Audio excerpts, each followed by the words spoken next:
Hello, everyone. We are very happy to welcome you for this session that is particularly current because our topic today is sport and Olympics facing the challenges of reconciliation. My name is Denis CARREAUX. I am with the group Nice Matin, and I will play the moderator in this match between our four speakers. I'm going to give the floor to Patrice GEOFFRON, who's a professor of social science in Paris Dauphine and a member of the Cercles Économistes. Patrice is also a judo teacher. Hello, everyone. Very happy to be with you for this pre-session of the opening of the Olympics. We're going to try to set the context of the Olympics 2024. The challenges around sport and Olympic Games. Like Denis said, I have a secret life of a sportsman, and maybe in my life I would have spent more time practicing sport than economics. So if some of my colleagues are in the room, I won't be taken seriously, but I'm very happy to give you a few words as an introduction on this prospect of sport, Olympics, and yet keeping in mind the theme of reconciliation. My first comment, and this is the economist speaking, is sport is a big affair, economically speaking. For France, every year the investments are 2%. Outside of the times of Olympics. Of course, now it's going to be exceptional investment, and there's going to be a lot of side effects in terms of public health, in terms of productivity of companies. And if we were still a society that is more sportive than we actually are, would be doing even better than we are, even economically. So this is just to set the obvious and on this point. If we move on to the question of reconciliation, it is obvious that sport is, before everything else, the acceptation of a number of common rules to regulate adversity. So, of course, we imagine some scenes of people complaining during football games or people fighting in the bleachers. But the reality of sport on an everyday basis at school, for the young ones, for the teenagers, and for the sport that we practice ourselves is different. So there's an obvious link between sport and reconciliation, or at least the fact to live in a society that is at peace with this regulation factor that sport plays. What are the Olympics produce? Do they produce all these effects? Well, we'll know in a few weeks, won't we? There's a lot of experts on this stage to tell us what we can expect from the Paris Olympics. The story of the Olympics is more complicated than just reconciliation since its origin. I'm not going to go back in time to the Olympics in the antiquity, but if we just remember the beginning of the century, remember that Baron de Coubertin wanted to install peace with the Olympics, and the 20th century has not been a century dominated by peace, and we saw that as soon as the First World War broke out, Olympics are dominated by the tensions linked to the conflict. 1920, the Olympics are in Antwerp because Antwerp was a city that was destroyed by the conflict. Germany, of course, does not attend. Germany comes back in 1936, as we remember. And that, of course, has, with all the photographs, or the images of the Nazi regime between the two wars, there's an interesting experiment, which is the experiment of the Spartakiad. These are the Olympics of the opposite camp in what was going to become the Cold War, which is a temporary experience, and everybody meets after Second World War in contexts that show the tensions of the world for a reason that is obvious, because there are more nations inscribed at the IOC than at the UN. So the fact that the Olympics are a stage is obvious. So there were some good times, like in Tokyo. The fact that Japan comes back in the concert of nations, this is an important time. an important moment, and there's some causes are being advanced with the Olympics. There are few white hair in the room. We remember in 1968 the glove, the black glove pointing at the sky, and Tommy Smith, and the impact that it had in the U.S. on the Black cause movement. It was less. And same thing in 1976 in Montreal. 400 athletes from sub-Saharan Africa left the Olympics to protest the South African apartheid regime. So the comment that comes to mind is the Olympics are the biggest stage in the world, and in the battle that is a battle for attention, this stage is a stage on which we are trying to attract the attention of everyone. And the Olympics of 2024 will not escape that rule. The Paris Olympics are not going to be set aside from all the conflicts in the world. We know what's going on in Ukraine, and also naturally we'll try to present ourselves as well as we can and show how our society is not particularly reconciled, unfortunately, right now. But to conclude, what is really important is through the attention turning towards the Olympics. And I again remind you that it's the first stage in the world. We see a series of tensions in our societies that are debated within the scope of the Olympics. The initial vision of the Baron Pierre de Coubertin was like women, for the most part, which should be just handing out the bouquets of flowers, and we're far from that. I see some people looking at me with amazement in the front row, but now, of course, the place of women has progressed and advanced a lot in the Olympics. And Susannah RODGERS will tell us about the Paralympic Olympics and her experience of that. And we see other tensions rising, such as the environmental footprint. There are many places in which could be taking place some Winter Olympics, which of course leads to all the environmental issues. So these are the few ideas that I wanted to share with you as an introduction. I was always I went very fast in my journey of a sportsman. So I'm very happy to listen to my fellow speakers. Merci, Patrice. Thank you, Patrice. So we're going to start with you, Samuel DUCROQUET. You're a sports ambassador. You've been ambassador since January 2023. Patrice GEOFFRON has given us the framework and the stakes. France is about to host a worldwide event, the Olympic and Paralympic Games, at a time when worldwide tensions are very high. So, sports diplomacy, how is that going to be exercised, and to what extent? Thank you very much. I'm very happy to be talking about these challenges, and thank you for the historical recap. I'm going to, for the moment, stick to the first message, which is as follows. Sport, the Olympic and Paralympic Games, we owe them a lot from a diplomatic point of view. They've reconciled sport and diplomacy. And that's not that easy. When you think about diplomats, when you think about international negotiations, we don't necessarily think of sport. You know, when we think about what happened just after the London Olympics, when we lost against our British friends, we realized the impact this can have from an economic point of view. We realized the impact that this has on the political stage. And also there's another impact, and that is the socio-cultural impact. Sport is a global phenomenon, and we can't not go about it without the right resources. And, of course, it's about getting the leader involved, the Minister for Foreign Affairs. So we arrived like a UFO in that field. That first reconciliation is very important, therefore. We've got a new stakeholder in the match. So it's about appropriating sport, about buying into sport from a diplomatic point of view.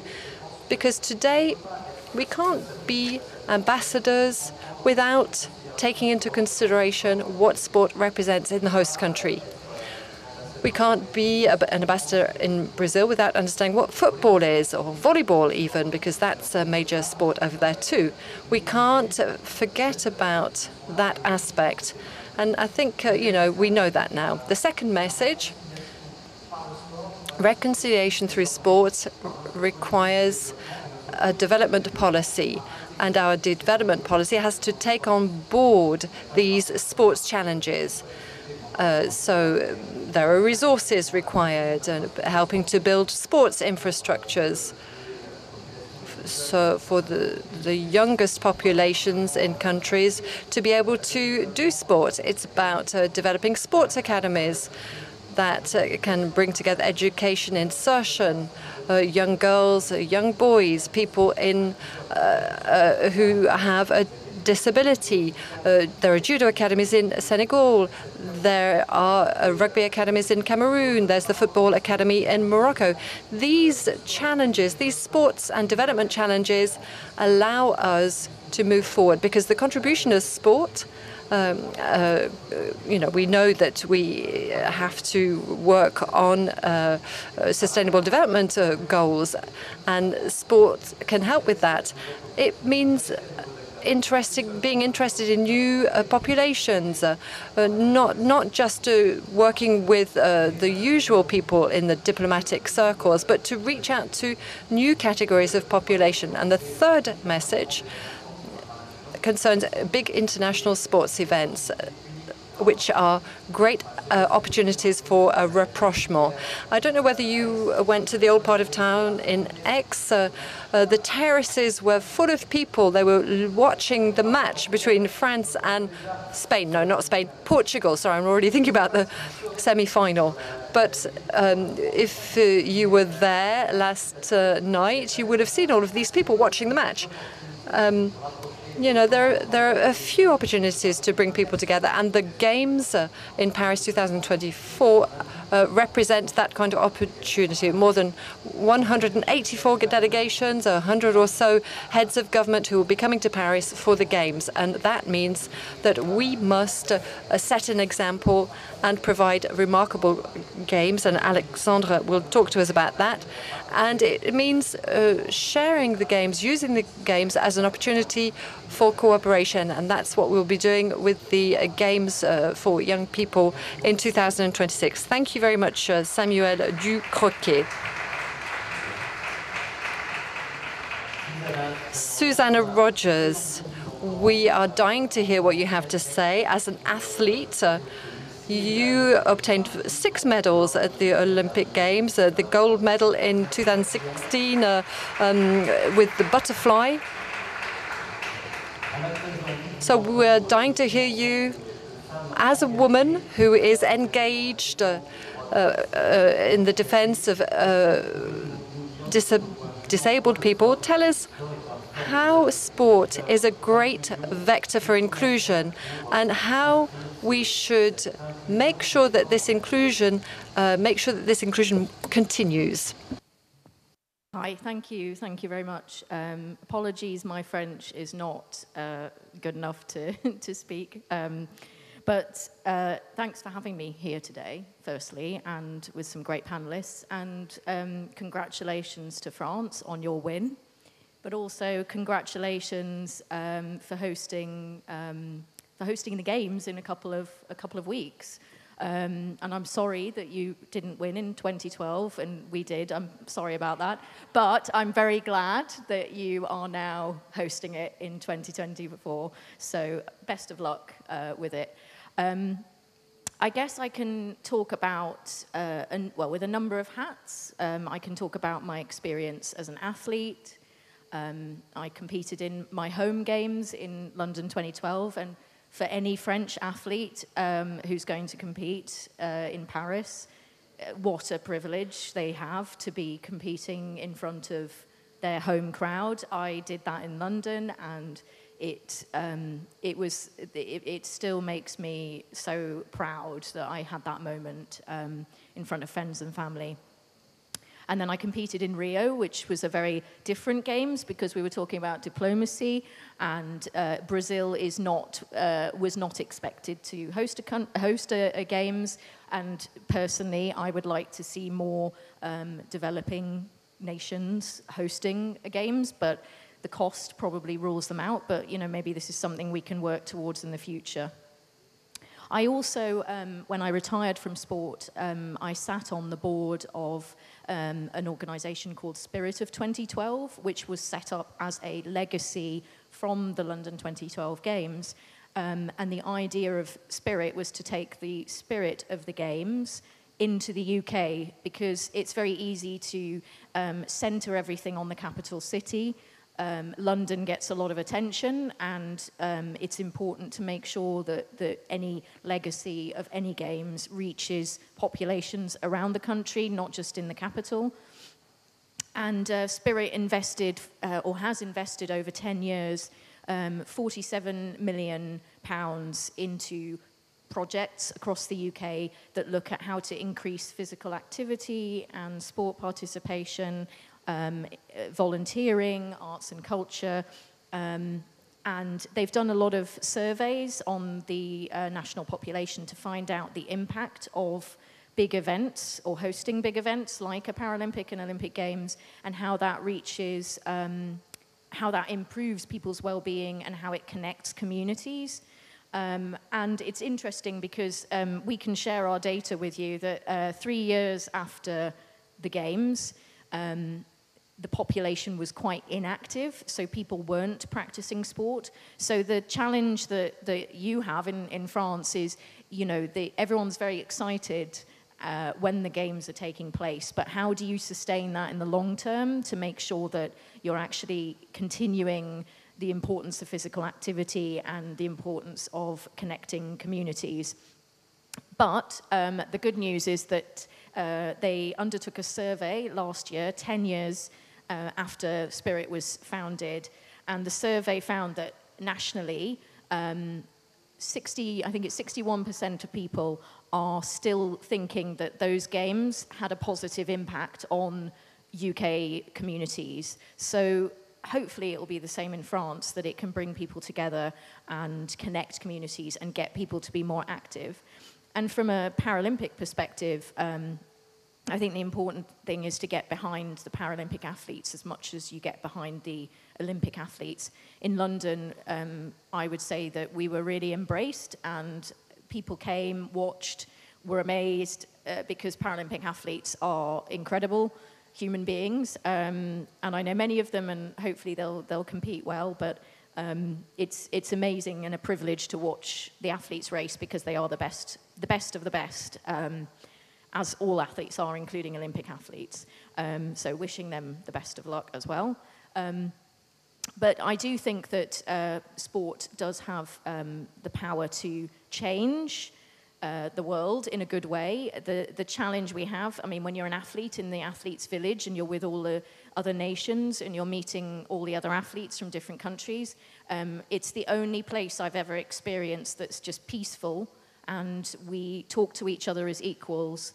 But how do you get that bubble out of the village and into society and into the world? And I think that's the biggest challenge, and I'm not sure that we've got there yet. But yeah, thank you, and I'll finish at that point. Thank you, Susannah. Thank you very much.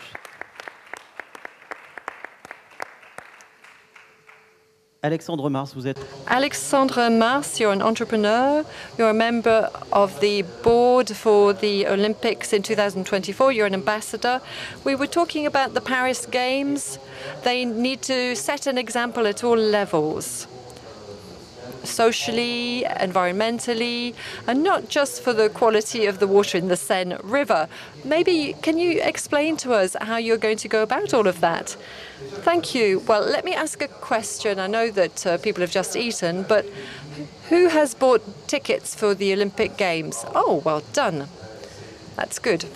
So that's my first question. And did you see that at the end of your purchase, you were able to add €2? Did you see that when you were buying your tickets? So for the first time, and I'm using this example because it demonstrates everything that's been done for Paris 24 for different games. You can add €2. Those €2, it's not much, but when all of that money is going to be pooled, it will be possible to invite people who love sports, like all of us, who would otherwise never have the possibility of going to the stadium. So this was set up with this Secours Populaire, and it's for 13 million tickets. So people who buy tickets, do they pay up? Well, I asked you whether you bought tickets. Many of you have. 8 years ago, so I'm an entrepreneur. And 8 years ago, I was lucky enough to meet an exceptional team. And as an entrepreneur, I asked myself the question. When I met the Paris 2024 team, we were in a fight. We'd lost to London a few years ago, as Susannah pointed out. And, you have to press where it hurts. And I'm happy that we lost, that, there were people who've been there right from the start of the adventure. The idea was very simple. My idea was, okay, how can these games be different? And today, what's interesting is that 8 years after, we will be able to provide figures. You're talking about the Seine River. I spend time abroad. And it's true that lately, the main question, the number one question before is, are we going to be able to swim in the Seine? That's the question that comes up. And, 2 days ago, we heard that, oh, goodness, the Seine is clean. And that was 2 days ago. So we should be able to use it. So that was one of the challenges of Paris 2024. Let me give you some other facts. So just to answer your question, and the economic side of things, I'll let the jet fighter go overhead. So it's an economic and social question. It's an economic question. There are 5 billion, and that's the budget that was allocated to companies, mainly French companies, and many very small companies. 300 structures belonging to the social and solidarity economy. So this had to be right from the beginning.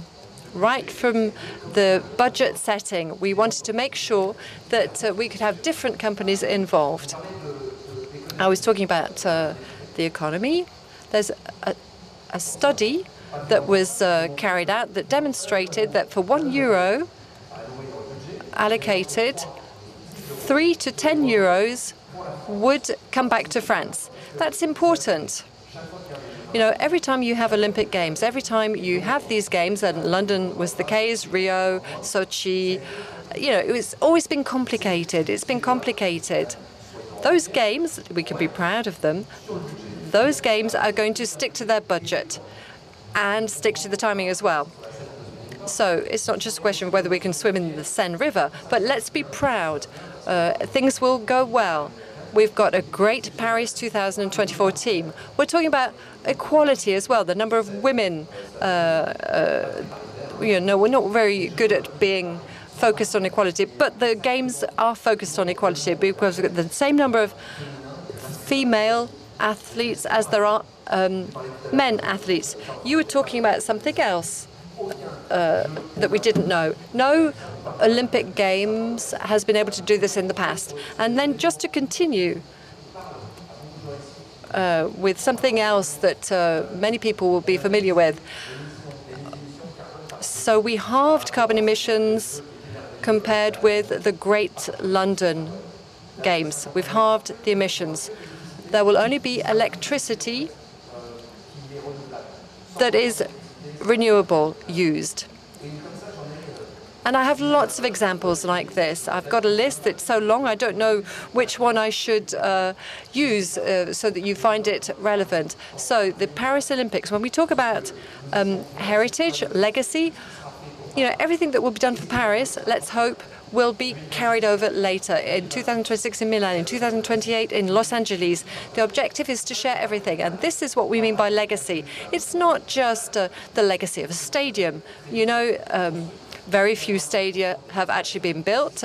Many of the installations already existed, and that's the beauty of the games. And I've finished very quick. I'll be finished soon.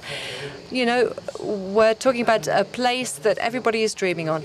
Now, there's something else that was done with the national education system that couldn't have been done without the Olympic Games, and you are probably aware of this. It's the 30 minutes of physical activity that are now emerging in all schools across France, all primary schools. That could never have been done if the Olympic Games hadn't been won for France, because, you know,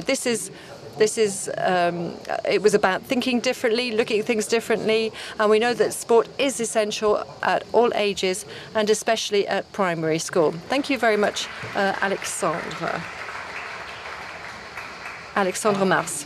So Arnaud SOURISSEAU, you are the founder of OMS, so you're involved in high-level advice. So reconciliation and sport, you believe in this, you experience this on a day-to-day basis. Tell us how you go about this. Yes, hello everybody. Yes, so for me sport is a great vector of reconciliation, and it already is today, but it needs to be a means of reconciliation even more. We need to have more links between sport and schooling. So I'm an entrepreneur. I have OMS, one-man support. So we set up an association recently that promotes the dual project, schooling and sports for our young people. I'm going to start with a diagnosis, with an observation. In France, we have a very paradoxical relationship with sport. On the one hand, we are capitalizing on and financing sport, which means that we have a great high-level performance. In 2023, as part of an American study, we gained second position as a sports nation, high-level sports nation. So we had lots of time and lots of resources focused on sport. So we were ahead of China and Germany, and alongside that, Flore Manadou, remember, she was the Olympic winner of the 50-meter swimming race, said that France wasn't a nation of sports people. Shocking to hear things like that. You know, we've just won the volleyball league, and you know, we've been world champion for handball and basketball many times. And Flore Manadou said that. Why is that? Well, because we're not capitalizing on sport. You know, physical education in our schools is in 6th position. And it was the only thing that I was first at when I was a kid. Thank you. And so it's a shame to oppose sport and schooling, because both have to fuel each other. And that's what our association does, MSAS. We create classes that promote the two, using, you know, what we have. We're in a rich country. We've got everything we need for this. And we launched a first proof of concept in September last in a public mid-school in a medium-sized town, and the results are absolutely extraordinary. Not just the academic results of the classes are the best, but the sports results of these classes are the best as well. And this has solved many problems of difficult cases in the class. Those difficult cases have disappeared. So we have to link the sports world with the academic world. And for this, if we do this, will have a triple impact. The first impact is an educational and social impact. We know that sport allows people to acquire fundamental values like the taste for perseverance and going beyond oneself and organizing things. All of these things are important for sport, but they're important also for all kinds of disciplines and for the professional world itself. Sports is a place of training that is quite exceptional, and it should open in France the doors of the academic world. We know it's the case in America, we know it's the case in England. It's not the case enough in France yet. So we should congratulate ourselves because we're making progress. Some kids are getting into HEC, Paris Dauphine, thanks to sport. These are the first promotions to do so this year, and we should rejoice about that, but we should definitely make progress in this department. Otherwise, we'll have all our sportsmen going away to abroad. The second impact is an impact on public health. We talk about this more and more, but there's a number that is quite incredible. Today, one French person out of two is in situation of obesity or overweight. And this is linked, of course, to the fact that we're spending more and more time in front of screens. And by doing sports, we address at the same time a problem of public health and problems in our hospitals. The second number is 75% of the time that we spend awake because of screens and because of student time, etc., is spent either sitting down or lying down. So that also creates problems with health. The third impact is outreach. We know how much sports make a country visible. With the Olympics and the Paralympic Games, we're going to have an outreach everywhere in the world. There are going to be some really beautiful impacts thanks to the heritage of the Olympics, and we need to promote that. So I hope we will have a lot of medals. We'll win a lot of medals. The last impact is a social impact. It's we can see that in the sports team we have it's an inclusion. It's a vector of inclusion. There's some people are small, tall, heavy, skinny. So if we link sports and education, we will solve our problem of inclusion. So let's put forward sports practice in our country from a very young age. Let's reconcile sport and academia and academic results, and we'll achieve very quickly, I believe, we'll solve a lot of problems in our country by doing so. I am convinced of it. Thank you very much. I'd like to go back on the place of women in sports and in the Olympics. We heard that the Olympics and the Paralympic Games will be based on gender equality. Susannah RODGERS, how can we take it even further, and then can we make sure that the sports becomes even more a vector of empowerment of women in the world? I think, the challenge we have is often there's quite a high level of dropout of young women in sport. I think it's definitely something that happens in the UK, but I'm probably sure it happens in France as well. So, distractions and other things take over, but also young women can get quite self-conscious. And certainly in sports like swimming, there's quite a big drop-off of participation at those kind of teenage levels. And the challenge with that is how do you make sport appealing? And that's the role of athletes in a way. So things like, which was mentioned earlier, athletes can be role models. There is certainly a positive impact of looking at athletes competing at the Olympics and the Paralympics. You think, I can do that too. So it's important to use your athletes as role models for the country to encourage people to be active. But that isn't enough. You need to also have opportunities where people feel welcome and, often, I don't want to be negative against men, but, sports traditionally can be quite male-dominated. Sorry to my fellow male panelists.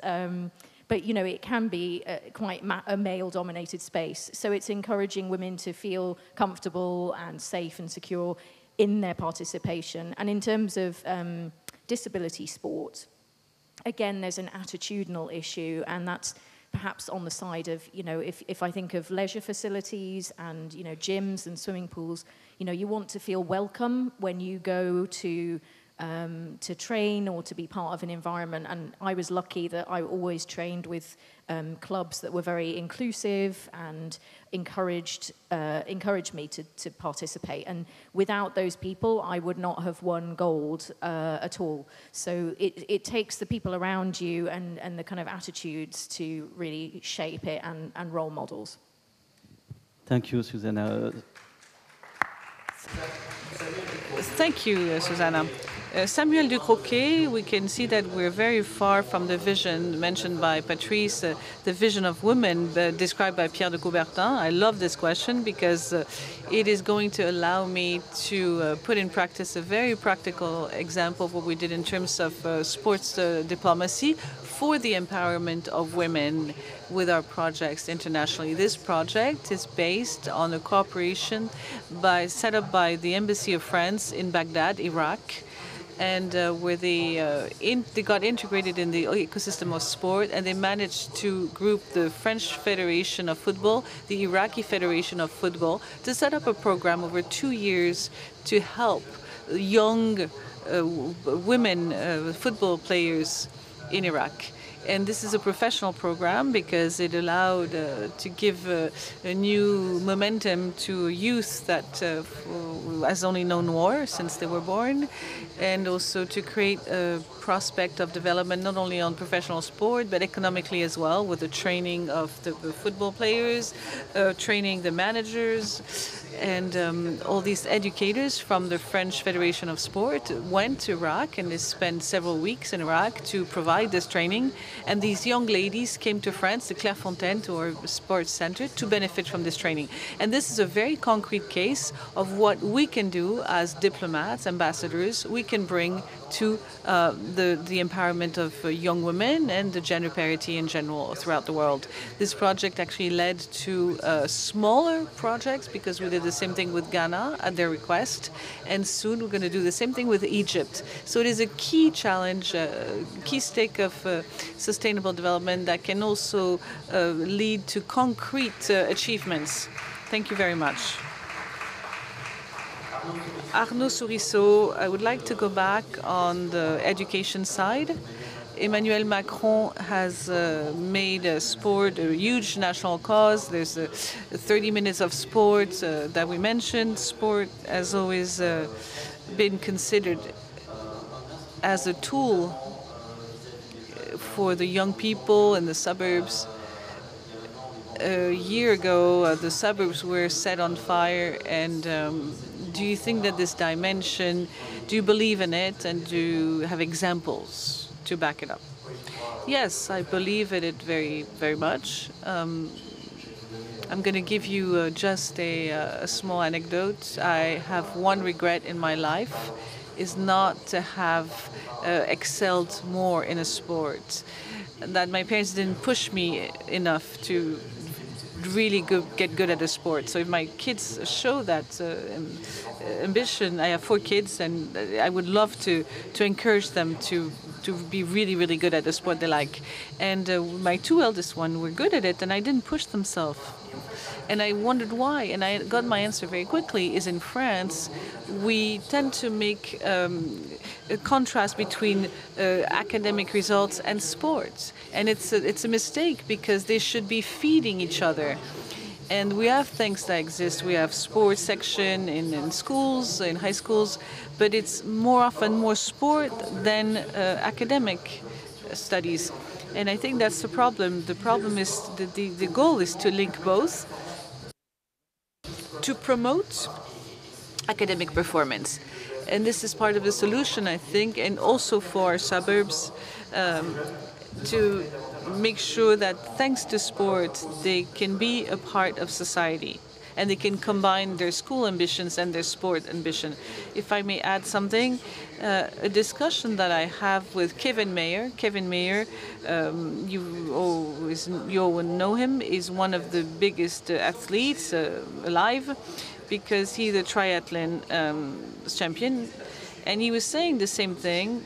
This thing he was saying in our French society, physical activity, the school of PE, physical education, is the subject that is the less interesting for the parents. They don't give it any attention.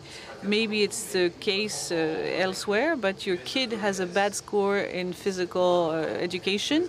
It's much less important than a bad grade in math. And if we want to change how we look at sport in society, that's up to us. We should start as parents. I'm sure you behaved the same way, and you had to meet. You went to a parent-teacher meeting. Everybody in this room has gone to a parent-teacher meeting, and I'm sure you first checked and. There's not a lot of spots to meet the French teacher, the math teacher, but the PE teacher is always lots of space to meet him. So that's what we need to change. We need to take the 20 minutes, the 10 minutes with that gym teacher who spends a lot of time educating our children as well. And this is very cultural, and you say it very well. What you do in high schools. When we push the kids to go to the good schools and the great universities, you have to be good in math. In the US, everybody knows it. You have today some scholarships that you only receive if you're good in a particular sport. And I've hired some people who are very good at sports. They just spent just a part of their time to focus on their passion, which you didn't push your kid to do because they were pushed on other fields. You cannot do everything well. That doesn't exist. So, and that's what makes the strength of our nation is to be able to have differences. And we should bring forward these sports, these athletes. And I would like the big schools, the top schools, to encourage and to host, to welcome these kids who have spent a lot of time doing sports. So Alexandre just gave me the ball, so I'm going to take it. In Dauphine, which is the university to which I belong, we try to address this question in different ways, sometimes with specific programs for high-level athletes at the end of their careers. That didn't work that well for many reasons. But 10 years ago, we set up a program called the Talent Program, in which we have high-level young athletes, but artists as well. And they both have in common the necessity to dedicate 6 hours a day to do something else than sitting on in the classrooms and listen to us. So it works very well, because the program that other people do in 3 years, they do it in 4, because they do a lot of things at the same time. And like Susannah said, the fact that it creates role models and that it can be inspiring for other people in our university, it works very well. And it creates amazing results. We organize every year a gala during which we ask them to explain to us what they've done. And there's a pride that goes way beyond and that really is goes deep into the community. We're very proud of it, but we're still very far from the American universities and how the American universities are built around that. Thank you, Patrice. Samuel DUCROQUET, sorry. You know France is going through very turbulent times. Everybody's waiting to hear what's going to happen tomorrow at the polls. There are a lot of uncertainties. Are the Olympics and Paralympic Games be a factor of appeasement, and can they contribute to reconcile the French people? We saw that when the Olympic torch arrived in Marseille, we could see how excited people were.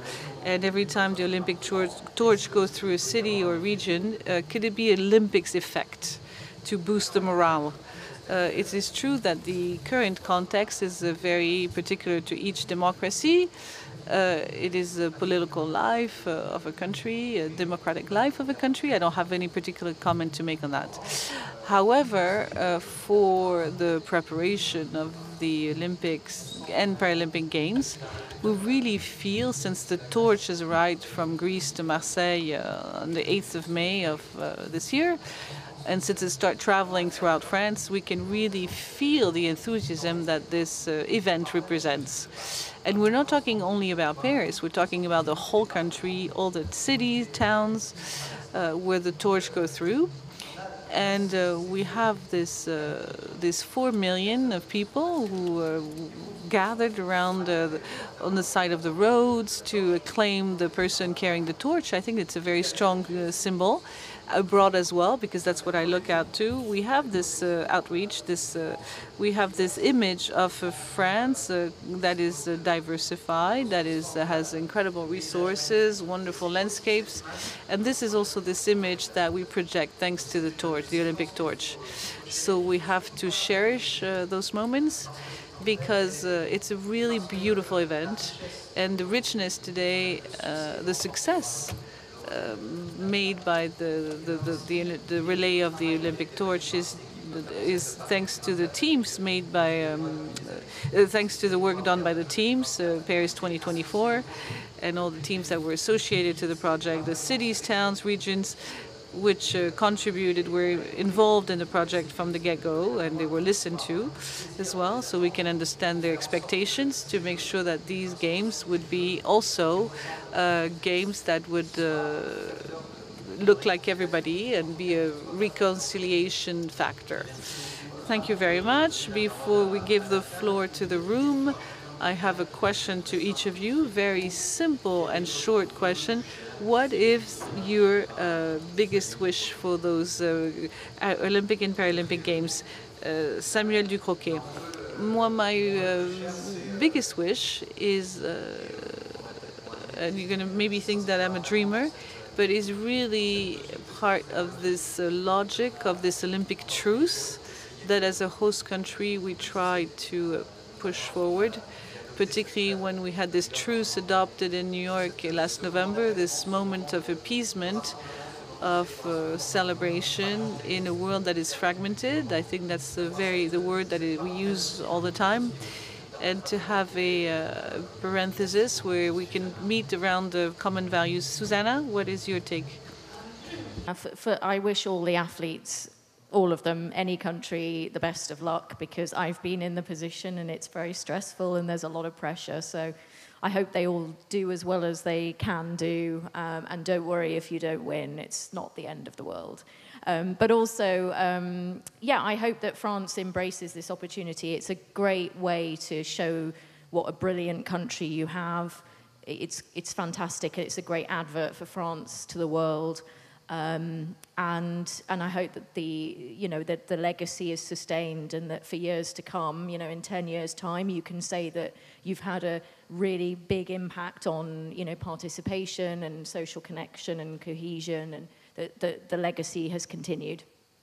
Thank you, Alexandre. J'aime bien quand Susannah dit. I like Susannah said that winning is not important, but Sébastien Coe, who's English, as you know, said.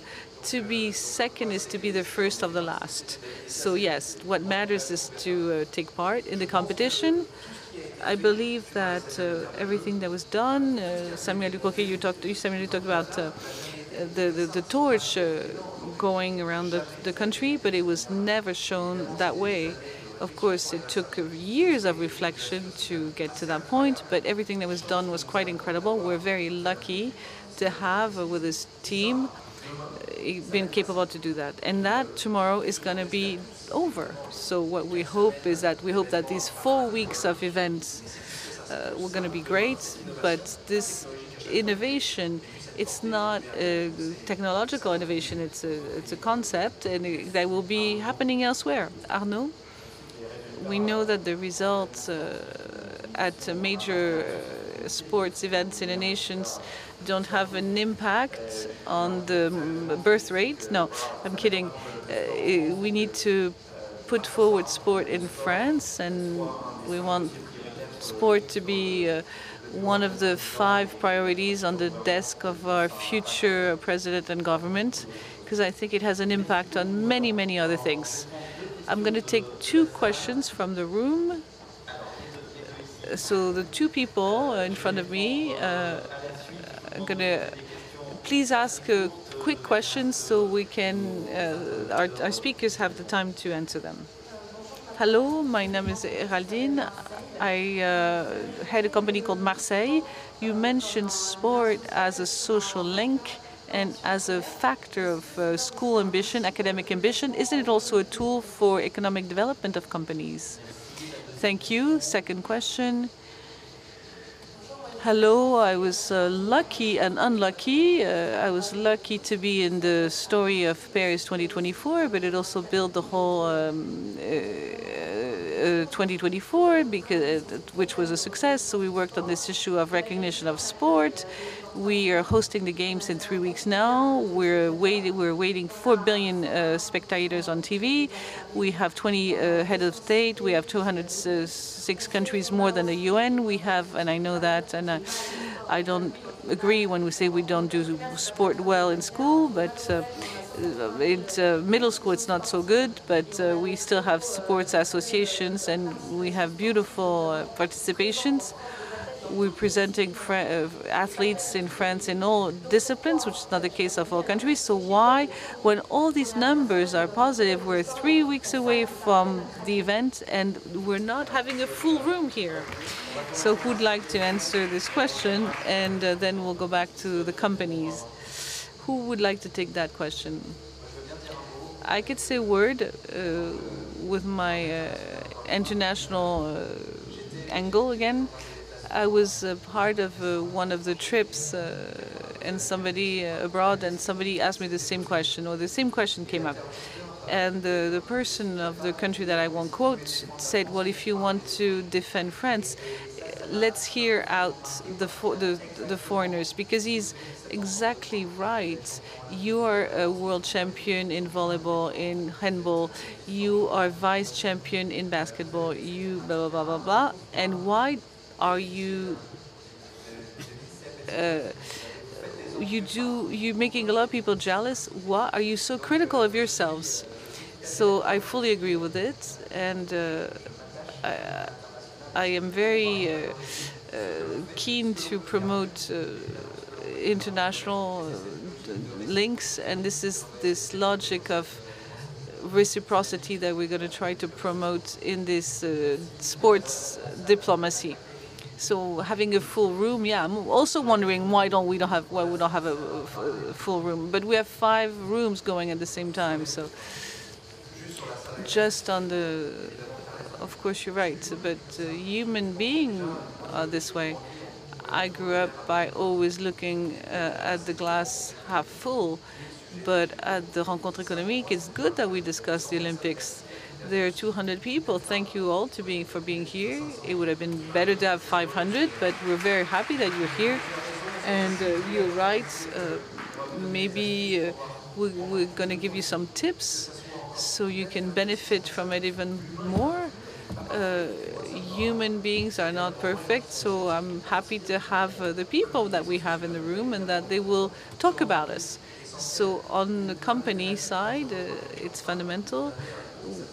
We had a group called Sport and Society, and we worked on themes: sport and disability, sport and gender, reconversion of athletes, sport at school, sport in the workplace, because we knew that it was a world where it should have been an impact, not only public but private impact. There are a lot of things that were done thanks to the Olympics with a number of companies, so it's fundamental.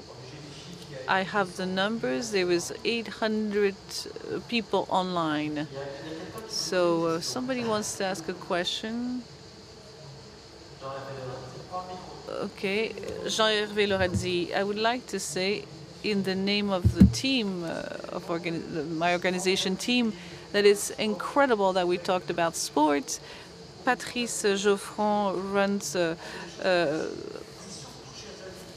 100 kilometers per day, every day, and 1 million people logged in this year. So you just gave a number, and it's dozens of thousands of people logged in. So I'm sure that these 5 sessions that are taking place at the same time, and